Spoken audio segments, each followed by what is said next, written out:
Hello बच्चों, क्या हाल चाल? सब ठीक ठाक? हाँ, तो मेरा नाम है आर्यन भारद्वाज और हम लोग आ चुके हैं अब देश की धड़कन इंडिया वाइब्स पे। आज पिछली क्लास में हम लोगों ने स्ट्रेट लाइन के बहुत सारे कॉन्सेप्ट को सीखा था। आज हम लोग वहीं से कंटिन्यू करेंगे।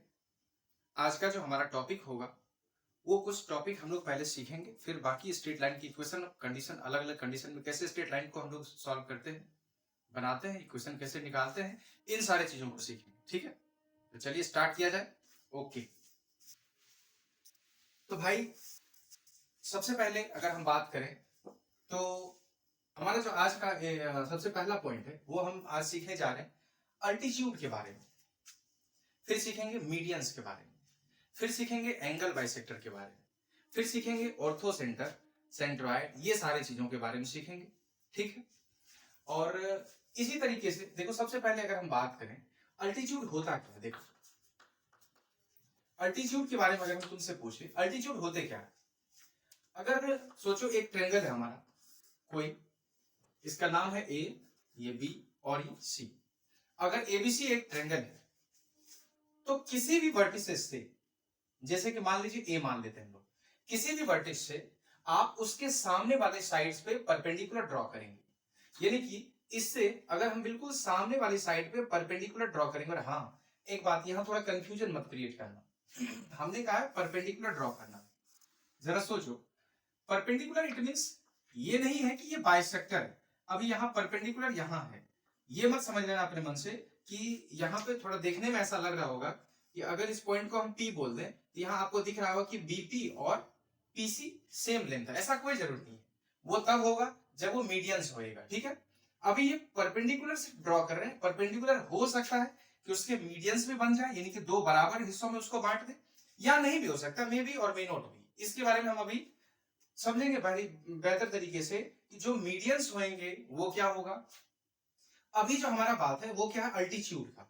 तो अल्टीट्यूड मतलब जिस भी वर्टेक्स से बात करेंगे उससे उसके सामने वाले का पे आपको क्या करना, परपेंडिकुलर ड्रॉ करना, यही हमारा अल्टीट्यूड कहलाता है। ठीक है, ऐसे ही अगर कोई वर्टेक्स बी से अल्टीट्यूड ड्रॉ करना शुरू करे तो बी से आप उसके सामने वाले साइड यानी कि एसी पे परपेंडिकुलर ड्रॉ करेंगे। ये अगर पॉइंट क्यू है तो बी क्यू हमारा अल्टीट्यूड कहलाएगा, drawn from point B to AC, यानी कि बी से ड्रॉ किया गया और एसी पे डाला गया अल्टीट्यूड। ठीक है, अब ये एल्टीट्यूड तुमको पता है कि अगर इस बीसी पे परपेंडिकुलर है, जरा ध्यान से देखना, तो सवाल आपसे कैसे पूछेंगे इसको देखिए। एक छोटे से सवाल के साथ हम आपको इसको डील करके दिखाते हैं।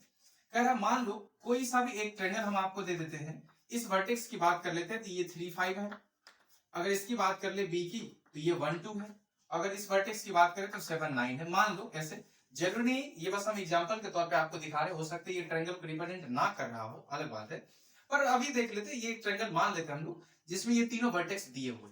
अब कह रहा है find equation of altitude, equation of altitude through a. जिससे हमको अल्टीट्यूड खींचना, ए से खींचना। देखो जरा गौर से, अगर हम अल्टीट्यूड के बारे में सोचें तो सबसे पहली बात तो यहाँ ये बनती है कि अल्टीट्यूड यानी कि जिससे खींच रहे हैं उससे सामने वाली साइड पे क्या होगा सर, ये परपेंडिकुलर होगा। इस पॉइंट को कुछ भी बोल देते हैं, चलो P बोल दिया। यानी कि इस लाइन के बारे में, एपी लाइन जो हमारा है, इस एपी लाइन के बारे में इतना ही केवल इंफॉर्मेशन है कि अगर ये अल्टीट्यूड है तो बीसी पे परपेंडिकुलर होगा, बस। और क्या खास दिख रहा है कि सर जी बीसी पे परपेंडिकुलर तो है और साथ ही साथ ये पॉइंट ए से गुजर रहा है। जरा देखो, हम पिछली क्लास में जहां तक हमको याद है हमने आपसे एक चीज बताया था, अगर ये कोई एक इक्वेशन है, मान लो ax plus b y plus c, ठीक, इसके परपेंडिकुलर लाइन का अगर इक्वेशन आपको खींचना है तो आप कुछ नहीं करेंगे, सिर्फ कोफिशिएंट का हेराफेरी करेंगे, है ना।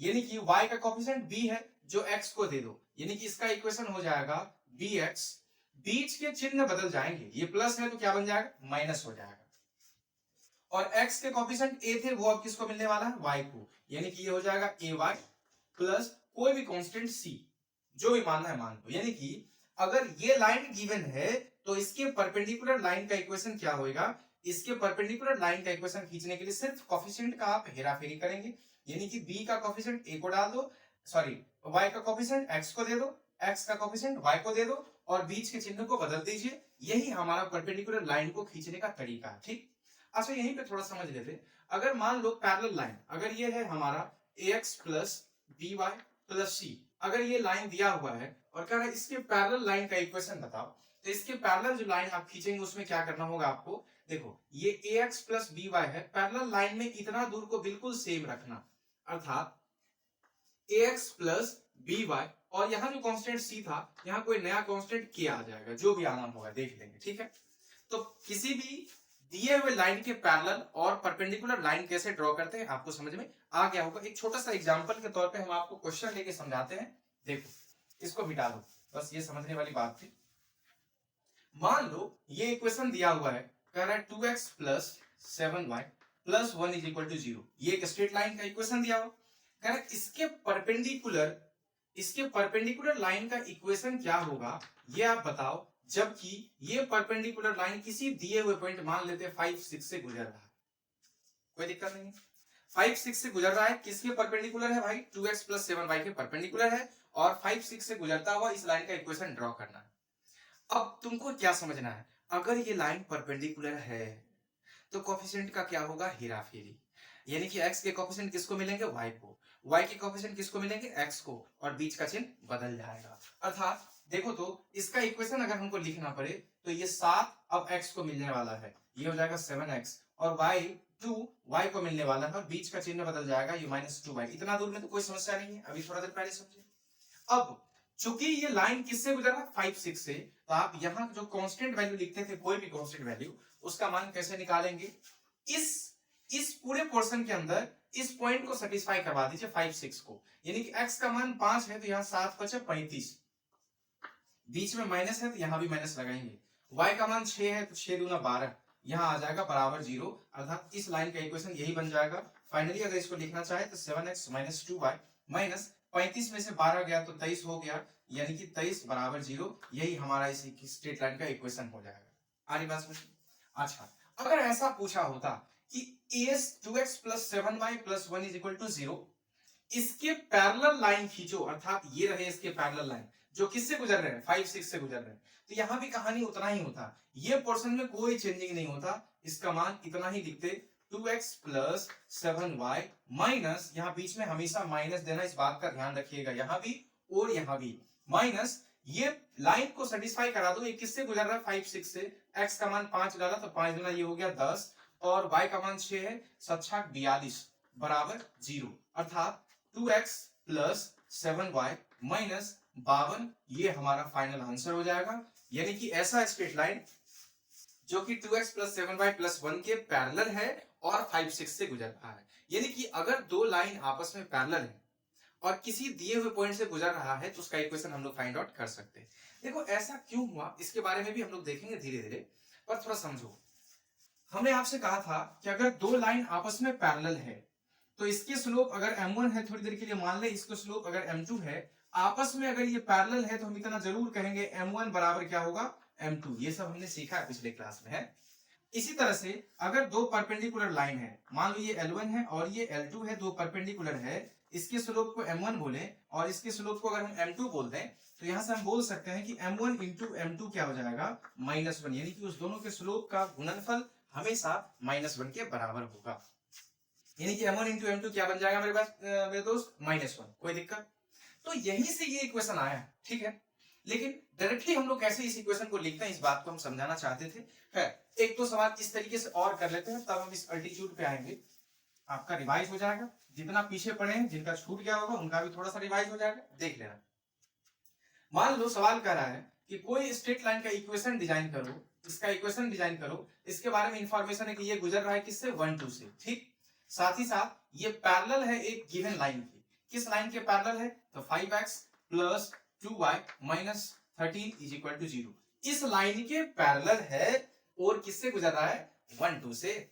देखो रहा नहीं जा रहा है, पैरेलल लाइन बोला साहब, इतना दूर तो सेम आएगा, अर्थात 5x प्लस 2y माइनस, यहां माइनस ही डालना। अब इस लाइन को इस पॉइंट से सेटिस्फाई करवा दीजिए, गुजार दीजिए, क्योंकि ये गुजर भी रहा है 1 2 से। x का वैल्यू 1 डालोगे तो 5 1 जा 5 हो जाएगा, y का वैल्यू 2 डालोगे 2 2 जा 4 हो जाएगा, is equal to 0, it means हमारा कंडीशन क्या बन गया 5x plus 2y minus 9 is equal to 0, यानी कि इसके पैरेलल लाइन जो 5 6 से गुजर रहा था वो हमने निकाल लिया। ठीक, अगर सवाल यही बोला होता इस लाइन के परपेंडिकुलर और 1 2 से गुजरता हुआ लाइन का इक्वेशन ड्रॉ करो, तो आप एक रफ फिगर सोच सकते हैं, इसके परपेंडिकुलर तो यही लाइन होएगा साहब, है जो किससे गुजरा, देखो 1 2 से। अब इसके इक्वेशन के बारे में अगर हम लिखना चाहें तो हमने क्या कहा, तू भी अनुराधा की बहन लगती है क्या भाई, कोफिशिएंट का हेरा फेरी, तुमने भी हेरा फेरी किया है, देखिए ना, देखो y का कोफिशिएंट 2 है, x का कोफिशिएंट 5 है, x वाले कोफिशिएंट को y को डाल दो, y वाले कोफिशिएंट को x को डाल दो, बीच का चिन्ह बदल दो, इसमें इतना ही हेरा फेरी करना है। अर्थात यहां बन जाएगा हमारा 5x, बीच का चिन्ह बदलेगा तो प्लस से बन गया माइनस, अगर यहां माइनस हुआ होता, चलो थोड़ी देर के लिए माइनस से मान देते, तो यहां प्लस करते हैं लोग। ठीक, y का कोफिशिएंट 2 था जो x को मिलेगा, और x का कोफिशिएंट 5 था जो y को मिलेगा, तो ये हो जाएगा 5y, और बीच का चिन्ह बदल जाएगा, जो माइनस था अब बन गया प्लस, माइनस ये किससे गुजर रहा है भाई, जिस लाइन के बारे में बोल रहे हो वो किससे गुजर रहा है, 1 2 से, यानी कि इस 1 2 को यहां सेटिस्फाई करवा देंगे, तो 2 1 जा 2 प्लस 5 2 जा 10 इज इक्वल टू 0, यानी कि ये बन गया हमारा 2x plus 5y minus 12 is equal to 0। ये ऐसे लाइन हो गए जो इसके परपेंडिकुलर है और किससे गुजर रहा है, 1 2 से गुजर रहा है। आ रही बात समझ, कोई दिक्कत? चलो अब थोड़ा सा हम उस सवाल पे आते हैं जहां एल्टीट्यूड के बारे में हम सवाल पूछ सकता है हमसे। देखो कोई ट्रायंगल हमारे पास दे रखा है, और ये ट्रायंगल है भाई, कोई पॉइंट हमारा A है जो 1 2 है, ये B है जो 3 7 है, और ये C है जो 5 9 है। ये तीन वर्टिसेस किसी भी ट्रायंगल के दे रखे हैं। सवाल कर रहा है कि A से जो मीडियन खींच रहे हैं उस मीडियन का इक्वेशन क्या होगा, ये आपको फाइंड आउट करना है।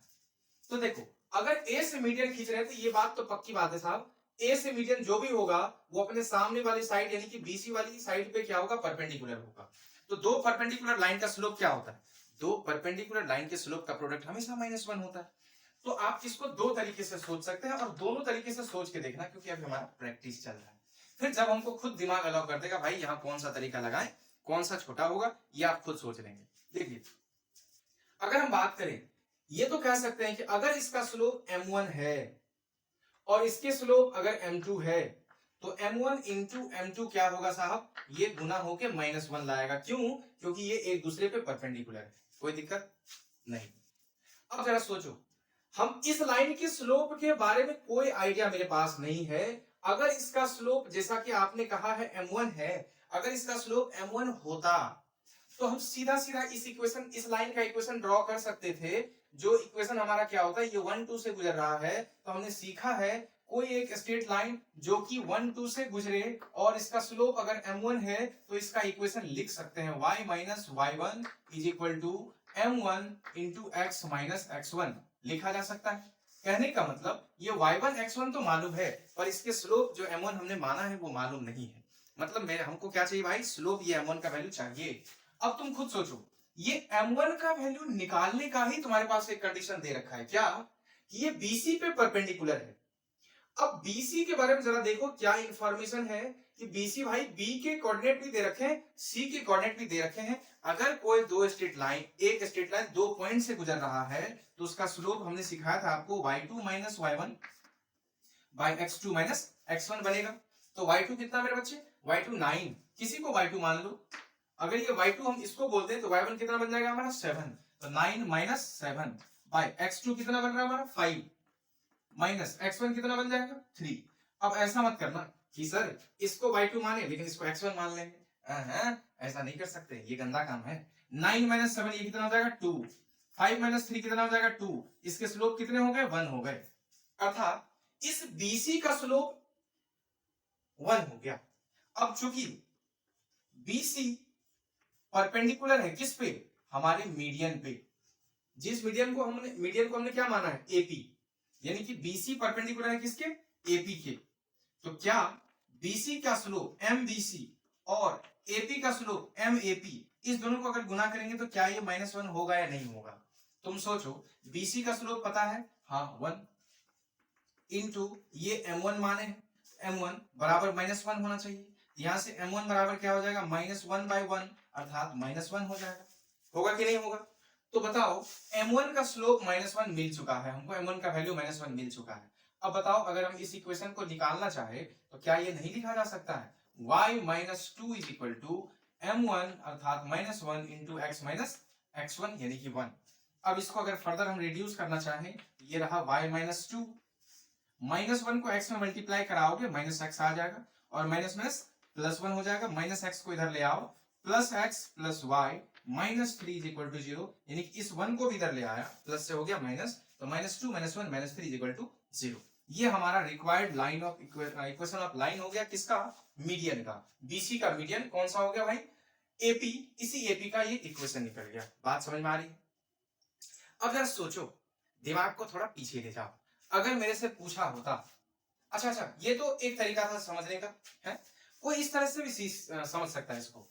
देखिए आप इस तरीके से भी इसको समझ सकते हैं, क्या कि सर अगर बीसी के बारे में आप बोल रहे हैं कि बीसी का 2 पॉइंट, बी जिसका वैल्यू 37 है और सी जिसका वैल्यू 59 है, ये दो कोऑर्डिनेट मालूम है, तो बीसी के इक्वेशन तो निकाले ही जा सकते हैं। कैसे? बीसी का इक्वेशन, अगर कोई स्ट्रेट लाइन 2 पॉइंट से गुजर रहा है, x2, y2 और x1, y1, इस 2 पॉइंट से गुजर रहा है, तो हमने सीखा है y - y1 बराबर m इंटू x - x1। अब इस m के जगह पे हम लिख सकते हैं क्या? y - y1 बराबर m बराबर y2 - y1 bye x2 - x1 into x - x1। ये तो हमने सीखा है। अब इसी हिसाब से जरा सोचो, क्या BC का इक्वेशन फाइंड आउट किया जा सकता है? ऑफ कोर्स BC का इक्वेशन करेंगे तो किसी को आप x1 y1, किसी को आप x2 y2 मान लो। तो चलो हम लिखते हैं y - y1।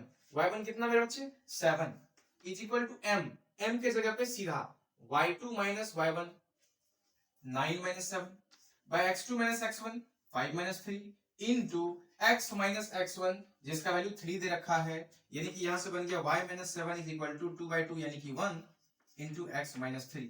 क्या हम इतना लिख सकते हैं? यानी कि y - 7 is equal to x - 3। अर्थात अगर हम इसको उधर लेके जाना चाहे तो x - 3 पहले से है, y इधर जाएगा तो क्या हो जाएगा? -y, -7 उधर गया तो क्या हो गया? +7, -3 + 7 तो +4 इज इक्वल टू 0। ये किसका इक्वेशन मिला? BC का। अब देखो तो ये रहे हमारे BC, जिसका इक्वेशन हमको निकला है क्या? x - y +4 is equal to 0। अब आप बताइए, ये BC का इक्वेशन निकला, ये AP क्या है? इस पे परपेंडिकुलर लाइन है, यानी कि ये जो AP है ये इस पे परपेंडिकुलर लाइन है, जो किससे गुजर रहा है? A से गुजर रहा है। और A के बारे में इंफॉर्मेशन हमारे पास है, ये कोऑर्डिनेट्स कितने हैं? 1, 2। अब जरा बताओ, इस पे परपेंडिकुलर लाइन जो 1, 2 से गुजर रहा है, हम तो इजीली निकाल सकते हैं। कैसे? कोफिशिएंट को अदल बदल कर देंगे। y का कोफिशिएंट 1 जो x को मिलने वाला है, y का कोफिशिएंट 1 जो x को मिल गया, बीच का चिन्ह बदलेगा तो माइनस से बन गया प्लस। x का कोफिशिएंट भी 1 जो y को मिलने वाला है, y माइनस ये जिससे गुजर रहा है उससे सेटिस्फाई करा दो। 1, 2 से गुजर रहा था, x का वैल्यू 1, y का वैल्यू 2 डालेंगे तो 1 + 2 3 आ जाएगा। यही हमारा फाइनल आंसर होगा इस मीडियन के लिए। तो कभी कभी आपको डायरेक्टली BC के इक्वेशन मान लो अगर आपको दे रखे होंगे तो वहां से आप इस तरीके से भी कर सकते हैं। ठीक है, ये दोनों तरीके से सोचा जा सकता है और आपको सोचना भी पड़ेगा। नहीं सोचेंगे तो फिर दिमाग कैसे बनेगा रे बाबा? है देखो, तो हमने सीखा मीडियन के बारे में, हमने सीखा कुछ पीछे का रिवीजन, जो स्ट्रेट लाइन 2 पॉइंट से गुजर रहा है, उस दोनों पॉइंट से गुजरते हुए स्ट्रेट लाइन का इक्वेशन कैसे ड्रॉ करेंगे, कैसे उसके स्लोप निकालते, ये सब कुछ पैरेलल। दो लाइन अगर पैरेलल है तो उसके स्लोप बराबर होंगे, अगर दो लाइन परपेंडिकुलर हो तो स्लोप का प्रोडक्ट -1 होगा। ये सब बात हमारा फुल एंड फाइनल रिवाइज हो गया। अगर एक लाइन दिया हुआ है, इसके परपेंडिकुलर लाइन का इक्वेशन करना है तो क्या करेंगे? कोफिशिएंट का हेरा फेरी और उस पॉइंट से सेटिस्फाई करा देंगे। अगर कोई पैरेलल लाइन की बात करें तो कोफिशिएंट चेंज नहीं होगा, उतना दूर सेम होगा, सिर्फ उस पॉइंट से गुजार देंगे उसको। इतनी बातें क्लियर? अरे बोलो ना। हाँ, अब हम आगे की बात करेंगे। तो मीडियन हमने सीखा, अब हम बात करते हैं एंगल बाइसेक्टर के बारे में। देखो थोड़ा समझ लेते हैं एंगल बाइसेक्टर। अब तुम खुद सोचो, एंगल बाइसेक्टर इट मींस क्या? अगर कोई एक एंगल की बात करें, मान लो ये हमारा कोई एक एंगल है, इसको हम A बोल देते हैं, इसको M बोल देते हैं, इसको N बोल देते हैं, ये एक एंगल है। ठीक है, अब अगर ये एंगल बाइसेक्टर है, यानी कि एक ऐसा कोई लाइन है जो इस एम ए एन को दो बराबर हिस्सों में बांट रहा है। मतलब एंगल बाइसेक्टर जो होता है ना सर जी, वो दोनों को एकदम सेम एंगल में बांटेगा। यानी कि यहां से यहां का एंगल अगर थीटा है तो यहां से यहां का भी एंगल क्या होगा, थीटा होगा। अब जरा सोचो, एंगल बाइसेक्टर के लिए शॉर्टकट भी सिखाएंगे, लेकिन अभी बिल्कुल कैलकुलेशन के थ्रू हम लोग काम कर रहे हैं। एकदम एक एक चीज को अक्षर से कैलकुलेट करते चले जाना।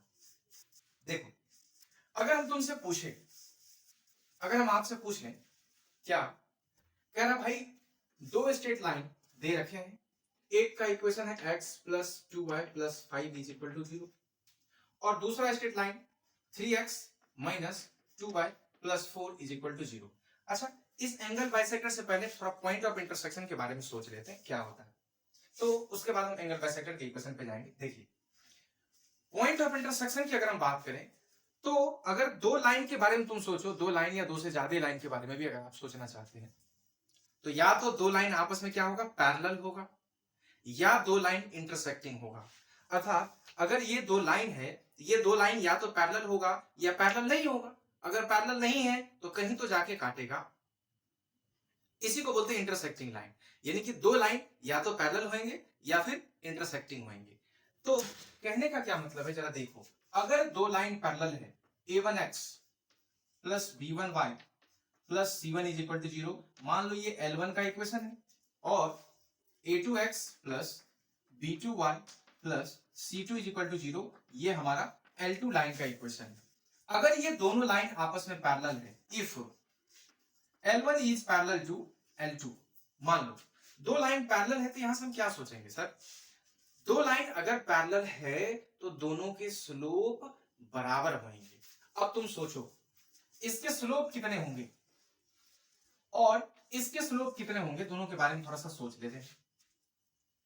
तो भैया मेरे, आपको याद करिए, तो स्लोप इंटरसेप्ट फॉर्म हम आपको पढ़ाए थे, y बराबर mx प्लस c। ये एक स्ट्रेट लाइन का इक्वेशन होता है जिसमें x के कोफिशिएंट क्या कहलाए थे, हमारे m, यानी कि स्लोप कहलाए थे। कहने का मतलब क्या हुआ, अगर हमको स्लोप चाहिए तो लाइन को इस तरीके से लिखना होगा। किस तरीके से रे बाबा, एक तरफ केवल y, बाकी के दूसरे तरफ और सारी चीजें, साथ ही साथ y के कोफिशिएंट को भी 1 होना होगा। तुम जरा सोचो, अगर इस तरीके से हम इस लाइन को लिखना चाहें तो हम ये b1y को एक तरफ पहले लिख देते हैं, बराबर बाकी सबको उधर फेंक दो, अर्थात a1x प्लस c1। ठीक बात। अब यहां से y के कोफिशिएंट को 1 बनाना पड़ेगा, पर यहां हमारे पास कोफिशिएंट में b1 है, तो इस b1 को हटाने के लिए आप अगर मल्टीप्लिकेशन में इधर b1 रखा हुआ है, इधर ले जाओगे तो डिवाइड हो जाएगा b1। अब ये b1 तो डिवाइड दोनों में हुआ, तो हम सेपरेट कर लेते हैं। क्या यहां से इसके नीचे भी b1 और इसके नीचे भी b1 कर दिया जाए, थोड़ा मिस्टेक हो गया, संभाल लेना। ये a1x जब उधर जाएगा तो माइनस में होगा, और c1 भी उधर जाएगा तो माइनस में होगा, थोड़ा सा मिस्टेक हो गया था, आप संभाल लीजिएगा उसको। ठीक है, कहने का मतलब क्या हो गया, अगर हमको इस लाइन का स्लोप चाहिए तो क्या मिल रहा है, जरा देखो, x के कोफिशिएंट बाय y का कोफिशिएंट, और चिन्ह बदल देना x के कोफिशिएंट का। यहाँ x का कोफिशिएंट कितना था, a1, बदल के हो जाएगा माइनस a1, क्योंकि इधर का चिन्ह प्लस है, उधर जाएगा तो माइनस। अगर हम इस तरह से इसके स्लोप के बारे में तुमसे पूछे y2, x का कोफिशिएंट कितना है a2, उधर ले जाएंगे तो माइनस a2 बाय y का कोफिशिएंट अर्थात b2, सीधा लिख देंगे। लिख सकते हैं कि नहीं लिख सकते हैं। अब तुम सोचो, चूंकि ये लाइन पैरेलल है तो m1 और m2 आपस में क्या होंगे, बराबर होंगे। सर, अब जो x के कोफिशिएंट है यही तो हमारे स्लोप कहलाते हैं, क्योंकि y का कोफिशिएंट 1 हो गया और ये बराबर के एक तरफ इकलौते बच गए, तो जो x का कोफिशिएंट होता है वही तो हमारा m होता है। m का वैल्यू क्या हो गया, minus a1 by b1। Sir ji, minus a1 by b1 is equal to minus a2 by b2, क्या बोला जा सकता है, नहीं? यहां से माइनस मर गया, तो यहां से फाइनली क्या बन गया, a1। अब देखो, एक काम करते हैं, इस a2 को इसके नीचे डाल देते हैं, इस b1 को उठा के यहां डाल देते हैं, क्योंकि a एक तरफ लगेगा तो अच्छा रहेगा दिखने में। तो a1 बाय a2 बराबर, क्या यहां से b1 बाय b2 लिख सकते हैं या नहीं लिख सकते हैं?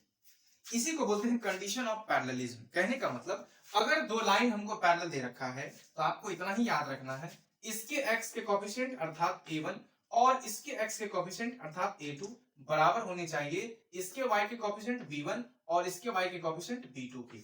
यानी कि coefficients ratio of the coefficients of x and y is always equal in the two parallel lines। कहने का मतलब हो गया दो पैरेलल लाइंस के बीच में x और y के कोएफिशिएंट हमेशा क्या आएंगे, बराबर आएंगे। ये बात आपको याद रखना है। तो मेरा कहने का मतलब समझना, हम कहना क्या चाह रहे हैं, अगर दो लाइन आपस में पैरेलल है, अगर दो लाइन आपस में पैरेलल है तो दोनों के स्लोप क्या होंगे, बराबर होंगे। अर्थात यहां से हम एक ही चीज समझेंगे कि सर अगर a1 बाय a2 बराबर हो जाए b1 बाय b2 की, तब तो ये क्या होंगे, पैरेलल हो जाएंगे। लेकिन अगर बराबर नहीं है तो वो लाइन पैरेलल नहीं होंगे, और पैरेलल नहीं होंगे तो क्या होंगे, इंटरसेक्टिंग होंगे, कहीं जाके एक दूसरे को इंटरसेक्ट करेंगे। मतलब अगर इस दो लाइन के बारे में तुमसे पूछे तो जरा देखो तो इसके a1 कितने हैं, 1, इसके a2 कितने हैं, 3। ठीक बात, यानी कि a1 और a2 का वैल्यू निकाला तो वो मिला 1/3। ठीक बात। अब जरा b1 बाय b2 का वैल्यू निकाल के देखो कितने मिल रहे हैं। b1 कितना मेरे भाई, 2, और b2 कितने मिल रहे हैं, -2। y का कोएफिशिएंट कट के कितने मिल गया, -1। अब तुम सोचो क्या a1 bye a2 b1 bye b2 के बराबर है, नहीं। ये वैल्यू मिल रहा है 1/3 और ये वैल्यू मिल रहा है -1, ये बराबर नहीं है। अब जब बराबर नहीं है तो कैसे बराबर होगा रे बाबा, करना भी नहीं हमको। क्यों, क्योंकि ये आपस में इंटरसेक्टिंग लाइन है। सर जी अगर ये पैरेलल नहीं है तो आपस में क्या कहलाएंगे, इंटरसेक्टिंग लाइन कहलाएंगे। यानी कि ये दोनों लाइन इंटरसेक्टिंग है। अब जब इंटरसेक्ट किया तो जहां मिला होगा इसी को बोलते हैं क्या, point of intersection. Point of intersection. तो भैया ये पॉइंट कुछ तो होगा, ये पॉइंट कुछ तो होगा, उसी पॉइंट का वैल्यू फाइंड आउट करना, पॉइंट ऑफ इंटरसेक्शन हम लोग उसी को बोलते हैं। तो जरा देखो, अगर हम तुमसे पूछे कि इसका पॉइंट ऑफ इंटरसेक्शन कैसे होगा, कितना होगा, तो देखिए हम लोग सीखेंगे तब पॉइंट ऑफ इंटरसेक्शन के आगे बढ़ेंगे। देखो एक लाइन हमारे पास x plus 2y plus 5 is equal to 0, दूसरा लाइन हमारे पास है 3x minus 2y plus 4 is equal to 0। इस दोनों लाइन को सॉल्व कर दो, सॉल्व करने के बाद जो पॉइंट्स मिलेंगे यानी कि x और y का वैल्यू, वही हमारा पॉइंट ऑफ इंटरसेक्शन कहलाएगा। अब सॉल्व कैसे होगा, ये है linear equation in two variable, class 9th या 10th में अप्रोक्सीमेटली पढ़ना हमको। तो कैसे पढ़ते हैं, ये तो बड़ा इजी सॉल्व हो जाना। देखो y के कोएफिशिएंट यहाँ +2 और y के कोएफिशिएंट यहाँ -2, यानी कि अगर इस दोनों इक्वेशन को ऐड करते हैं हम लोग तो एक प्लस में सेम चीज, एक माइनस में सेम चीज। यानी कि जब लीनियर इक्वेशन को सॉल्व करना होता तो क्या करना पड़ता था, या तो आप x को काटते थे बराबर होता था, या y को काटते थे। यहाँ ऑलरेडी इक्वेशन में पहले से बराबर है तो काटने पीटने की बात आ जाएगी सीधे। +2y -2y कैंसिल, x और 3x कितने बन गए हमारे, 4x, और यहाँ 4 और 5 कितने बन जाएंगे, 9 इज इक्वल टू 0।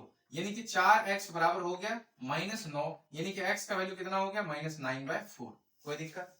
अच्छा अब सोचो किसी भी इक्वेशन में इस x का मान पुट कर देते हैं तो पहला इक्वेशन हमारा x प्लस 2y प्लस 5 बराबर 0 है, x का मान हम 9/4 डाल देते हैं तो ये 9/4 plus 2y plus 5 is equal to 0 बन जाए।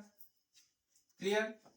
y का वैल्यू चाहिए तो 2y को इधर रख लो, बाकी को उधर भेज दो। ये 9/4 बन गया साहब, और ये +5 उधर गया तो -5 गया, 5 चौका 20, 9 में से 20 जाएगा तो कितना हो जाएगा, 9 में से 20 गया 11, तो 2y बराबर हो गया -11/4, यानी कि y का वैल्यू कितना हो गया, -11/8। यानी कि इस दोनों लाइन को सॉल्व करने के बाद x का वैल्यू मिला हमको -9/4 और y का वैल्यू मिला -11/8। तो ये जो पॉइंट हमारा पॉइंट ऑफ इंटरसेक्शन है इसको चलो a बोल देते हैं। a के कोऑर्डिनेट्स कितने मिल गए, पहले x वाले को लिखते हैं -9/4, फिर y वाले को -11/4 नहीं 8। यही हमारा पॉइंट ऑफ इंटरसेक्शन कहलाएगा। पॉइंट ऑफ इंटरसेक्शन क्लियर, कोई डॉट नहीं है, समझ में आ रही बात। चलो अब जब पॉइंट ऑफ इंटरसेक्शन मिल गया तो सोचो कि हमारे पास सवाल क्या था कि भाई एंगल बाइसेक्टर का इक्वेशन क्या होगा, हमको ये डिजाइन करना। तो भैया मेरे एंगल बाइसेक्टर यही तो है। अब जब ये एंगल बाइसेक्टर है जरा सोचो इसका इक्वेशन हमको निकालना है। अगर ये एंगल बाइसेक्टर है और इसका इक्वेशन हमको निकालना है तो आप खुद सोचिए, हम इतना तो कह ही सकते हैं इस दोनों लाइन के बीच जो एंगल होगा और इस दोनों लाइन के बीच जो एंगल होगा θ1 और θ2 ये तो बराबर होना चाहिए कि नहीं होना चाहिए, कोई दिक्कत नहीं है। यानी कि अगर हम बात कर लें tan θ1, दोनों तरफ tan लगा देते हैं, देखो एंगल sin cos tan किसी से भी निकाल सकते हैं, लेकिन चूंकि tan दो लाइन के बीच एंगल, याद करो अगर ये दो लाइन है, ये लाइन है L1, ये लाइन है L2, इसके स्लोप को M1 बोल देते हैं, इसके स्लोप को M2 बोल देते हैं, तो दो लाइन के बीच हम लोग एंगल कैसे निकालते हैं, तो tan अल्फा, मान लो ये एंगल अल्फा है, तो tan अल्फा बराबर क्या हो जाएगा, mod M1 minus M2 by 1 plus M1 into M2। इसको प्रूफ करेंगे, ध्यान रखिएगा, अभी बस हम लिख दिए क्योंकि यहाँ यूज होना था। tan अल्फा बराबर M1 minus M2 by 1 plus M1 into M2, दो लाइन के बीच एंगल निकालने का तरीका है। अच्छा एक चीज जरा सोचो, अगर ये लाइन L1 है और अगर ये लाइन L2 है, तो इसके बीच केवल एक एंगल नहीं बन रहे, दो एंगल बन रहे। एक तो ये एंगल बन गए और दूसरे ये एंगल बन गए। जो छोटे वाले एंगल है उसको बोलते हैं ऑब्ट्यूज एंगल है, और ये एक्यूट एंगल है। एक्यूट एंगल जब भी होगा tan 90 से छोटा वैल्यू हमेशा पॉजिटिव होता है, क्योंकि फर्स्ट क्वाड्रेंट में सारे के सारे पॉजिटिव मिलेंगे। तो इसका वैल्यू पॉजिटिव, इसलिए हमने मॉड लगा दिया, ताकि भाई ये पॉजिटिव नहीं भी आए तो मॉड लगाने से ये पॉजिटिव बन जाए, जिससे आपको पता चल जाए कि हाँ एक्यूट एंगल का वैल्यू कितना है। अब मान लो ये अल्फा का वैल्यू 30 डिग्री मिल गया, यहां से मान लेते हैं ऐसा, तो ऑब्ट्यूज एंगल निकालने के लिए क्या करेंगे, बस ये पूरा का पूरा है 180 डिग्री, जिसमें ये निकला है 30, तो 180 में से 30 घटा दीजिए सर, 180 में से 30 घटा दीजिए, यानी कि 150 डिग्री हमारा ऑब्ट्यूज एंगल हो जाएगा। ठीक, तो बस उसी हिसाब से हम यहाँ सोचेंगे कि ये सर एंगल बाइसेक्टर जो है, ये एंगल बाइसेक्टर इस लाइन के साथ भी एंगल बना रहा θ1 और इस लाइन के साथ भी एंगल बना रहा θ2, और इतना तो कह सकते हैं कि इस दोनों लाइन के बीच बनने वाले जो एंगल है और वो आपस में क्या होंगे, बराबर होंगे। ठीक, तो एंगल निकालने के लिए हमको क्या चाहिए था, स्लोप। अभी ने सीखा formula m1 minus m2 by 1 plus m1 into m2। देखो तो इसके स्लोप तो हम इजीली निकाल सकते हैं, कैसे, x के कोफिशिएंट को उधर ले जाओ तो -3 बाय y का कोफिशिएंट तो -2, माइनस माइनस कट गया, यानी कि इसका वैल्यू निकल गया m1 का 3/2।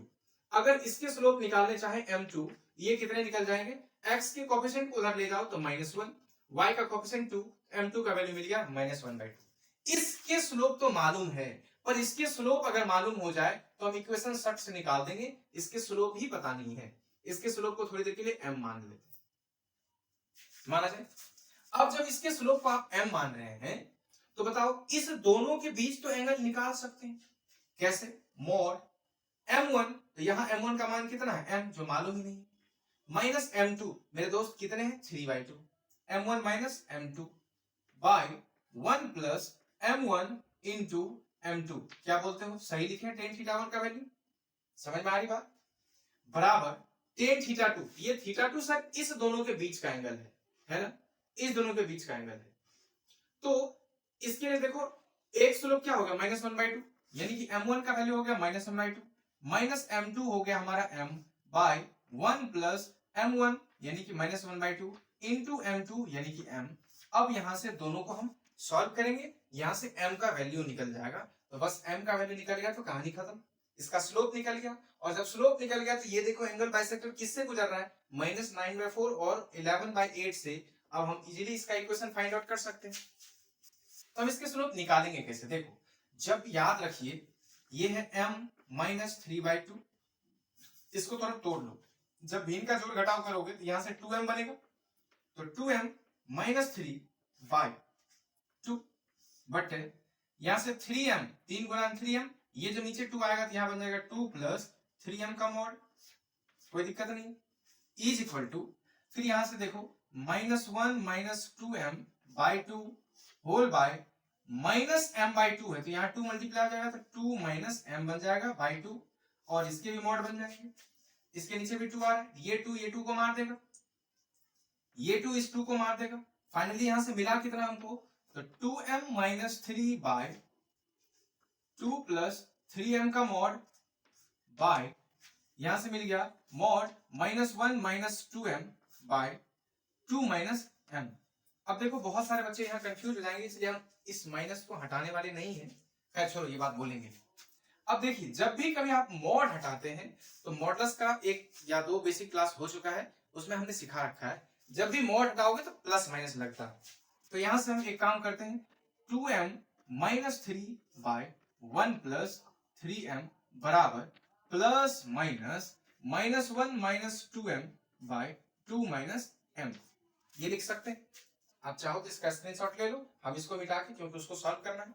देखिए, अर्थात अगर अगर हम बात करें कि एक बार प्लस वैल्यू मिल रहा है और एक बार माइनस वैल्यू मिल रहा है, तो अगर हम एक बार प्लस वैल्यू को काउंट करें, 2m minus 3 bye 1 plus 3m बराबर प्लस में -1 minus 2m by 2 minus m मिलेगा ना।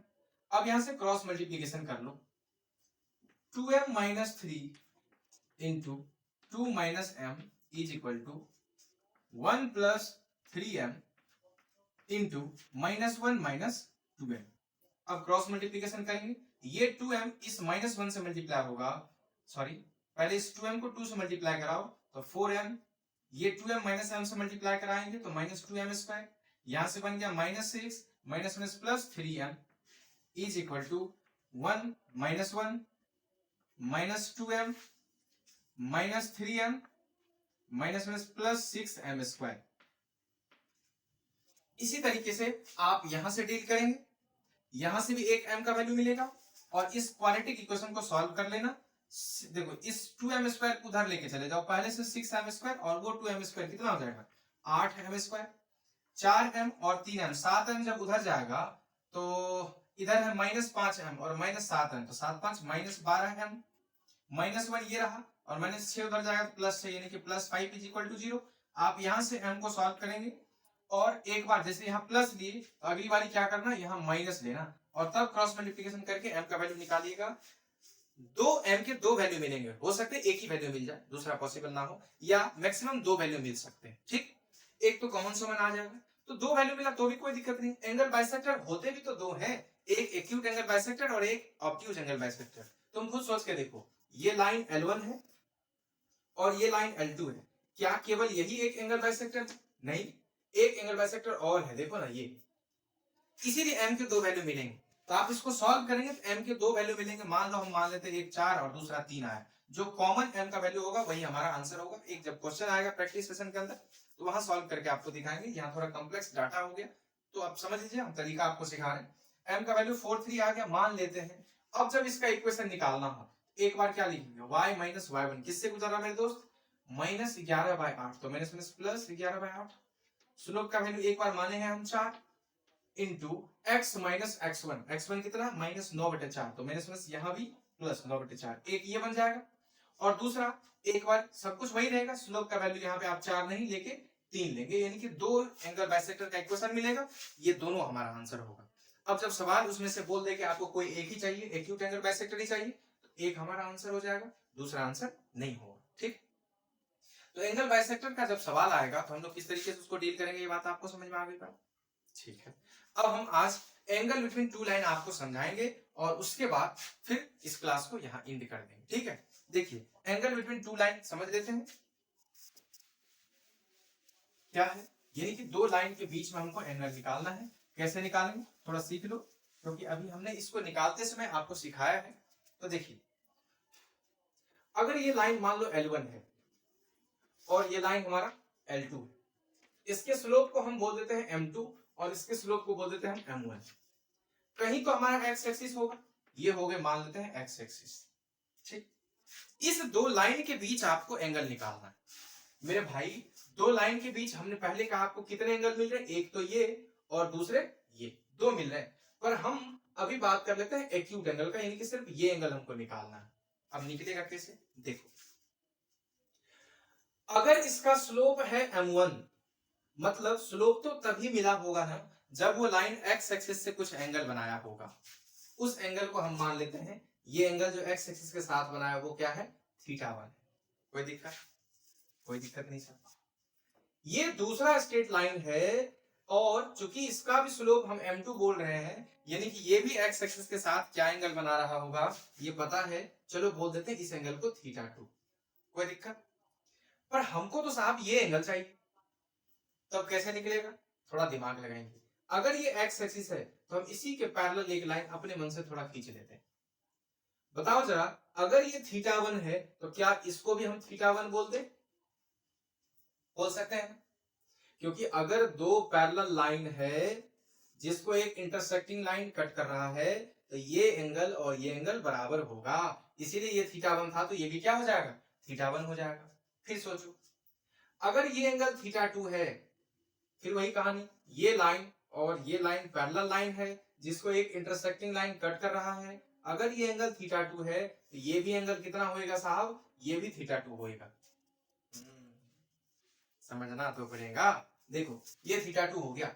अब अगर तुमसे पूछे इस दोनों के बीच के एंगल के बारे में तुम पूछना चाहते हो तो सर ये हमारा थीटा 2 है जिसमें यहां से यहां तक थीटा 1 है, तो क्या इस एंगल को हम लोग सीधा सीधी बोल सकते हैं थीटा 2 माइनस थीटा 1? बोल सकते कि नहीं बोल सकते? जरा सोच के देखो।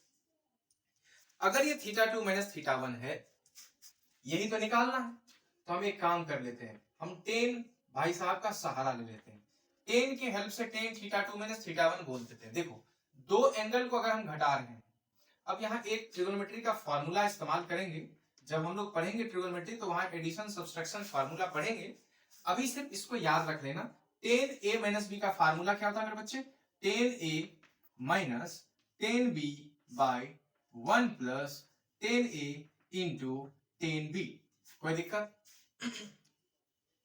इसी के हिसाब से टेन ए के जगह पे यहाँ थीटा 2 है, बी के जगह पे थीटा 1 है, तो हम टेन थीटा 2 माइनस थीटा 1 अगर लिखना चाहें तो क्या इसको लिख दें? टेन ए अर्थात tan theta 2 minus tan b अर्थात tan theta 1 by 1 plus tan A into tan b. क्या लिख सकते हैं?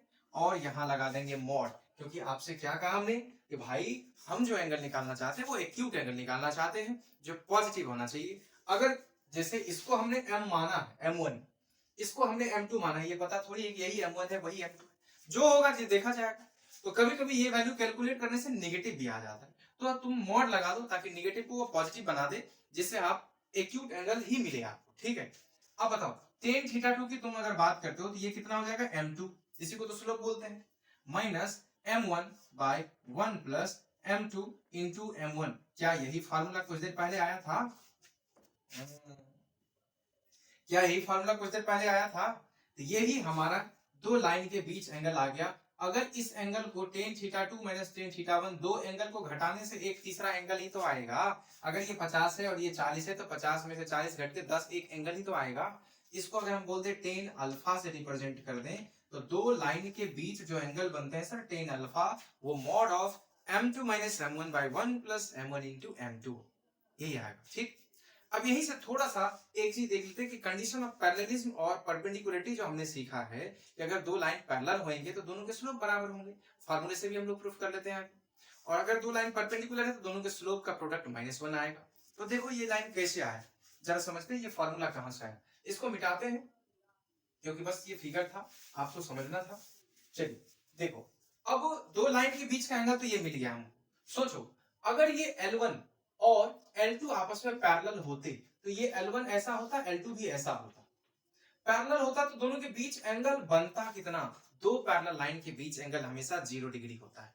दो पैरेलल लाइन के बीच एंगल हमेशा क्या होगा? 0 डिग्री। यानी कि दोनों के बीच का जो एंगल है वो 0 डिग्री होता, अर्थात अल्फा का मान हमको 0 डिग्री पता होता। तो यहां से बोल सकते थे tan 0 बराबर mod of m1 minus m2 by 1 plus m1 into m2। अब तुमको टेंशन हो रहा होगा सर यहाँ तो m2 माइनस m1 बोला है, कौन बोलता है m1 m2 है? हमने इसको m2 माना इसीलिए m1 m2 लिखा है यहाँ पे। अगर तुम m1 मानते तो m1 ही लिखते इसको। ठीक, जो लिखना है m2 लिखना है m2 लिखो, m1 लिखना है m1, कोई दिक्कत नहीं। टेन थीटा, अब थीटा का मान 0 है तो टेन 0 डिग्री का मान कितना होता है? 0। तो 0 बराबर कितना हो गया? m1 minus m2 by 1 plus m1 into m2। अब क्रॉस मल्टीप्लीकेशन कराओ तो 0 से गुना करोगे तो ये हो जाएगा 0 बराबर, इसके नीचे कुछ भी नहीं तो 1 है, 1 से इसमें गुना करेंगे तो ये क्या हो जाएगा? m1 minus m2। अब बताओ तुम ही, m1 माइनस m2 बराबर अगर 0 है तो क्या यहाँ से m1 बराबर m2 लिख सकते हैं कि नहीं लिख सकते हैं? अर्थात अगर दो लाइन आपस में पैरेलल है तो क्या दोनों के स्लोप बराबर होंगे या नहीं होंगे? फार्मूला से भी हम लोगों ने प्रूफ कर लिया है इसको। ठीक, अब थोड़ा परपेंडिकुलरिटी को समझ लेते हैं। दो लाइन अगर आपस में परपेंडिकुलर है, अगर दो लाइन आपस में परपेंडिकुलर है मेरे दोस्त, अगर दो लाइन आपस में परपेंडिकुलर है तो दोनों के बीच एंगल कितना बनेगा? हाँ, दोनों के बीच एंगल कितना बनेगा? अगर ये L1 है और ये L2 है तो दोनों के बीच एंगल कितने बनेंगे? 90 डिग्री। अब भाई दोनों के बीच का एंगल 90 डिग्री है, कोई दिक्कत नहीं। अगर ये एंगल 90 डिग्री है तो हम बोल सकते हैं tan 90 डिग्री बराबर m1 minus m2 by 1 plus m1 into m2, यही तो सीखा है। अब tan 90 आप जानते हैं अनडिफाइंड, ये मत बोलना इंफिनिटी है, no no no, undefined. tan 90 is undefined, not infinity, because tan 90 is equal to sin 90 by cos 90. The value of sin 90 is 1 and the value of cos 90 is 0. When a function having denominator is 0, then the function is undefined. नहीं समझे master जी, हिंदी में बोलो। tan 90 अर्थात इसको लिख सकते हैं sin 90 by cos 90। अब मेरे दोस्त m1 minus m2 by 1 plus m1 into m2, बताओ cos 90 0 होता है कि नहीं और sin 90 1 होता है कि नहीं? तो 1 बाई 0, इसीलिए तो इसको बोलते हैं अनडिफाइंड, क्योंकि किसी भी फंक्शन के नीचे अगर 0 आ जाए तो वो फंक्शन अनडिफाइंड हो जाता है। तो 1 by 0 is equal to m1 minus m2 by 1 plus m1 into m2 लिख सकते हैं। जरा अब क्रॉस मल्टीप्लीकेशन करो, ये 0 जब इससे मल्टीप्लाई होएगा तो इधर 0 बना देगा और ये पूरा पोर्शन 1 से मल्टीप्लाई होकर क्या बन जाएगा? 1 इंटू m1 इंटू m2। अब बताओ क्या यहां से हम लिख सकते हैं m1 into m2 is equal to -1? क्या यही हमारा कंडीशन ऑफ परपेंडिकुलरिटी था? दो लाइन अगर परपेंडिकुलर है तो दोनों के स्लोप के प्रोडक्ट क्या बनेंगे? -1। तो आज हम लोग क्लास को यही करेंगे अंत। अगले क्लास तक के लिए आपको करना होगा इंतजार है, और क्लास अगर अच्छा लगे तो करना होगा सब्सक्राइब। ठीक है? तो ठीक है, चलिए मिलते हैं हम लोग अगली क्लास में। तब तक अपना आप ख्याल रखिए, पढ़ाई करते रहिए।